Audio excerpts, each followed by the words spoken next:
দর্শক, breaking news এই মাত্র ফাঁস হলো আসিফ মাহমুদের মামলার বিষয়টি। হ্যাঁ বন্ধুরা, এই বিষয়টি জানতে সম্পূর্ণ ভিডিওটি দেখুন।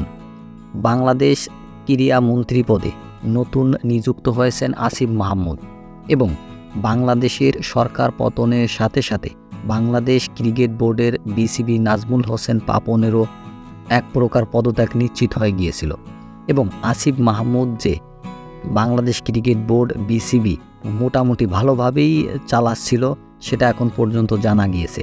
কিন্তু তিনি কি আসলে এই নাজমুল হাসান পাপনকে তার এই বিসিবি পদের জন্য কি হুমকি দিয়েছিল কি না সেটা এখনও জানা যায়নি।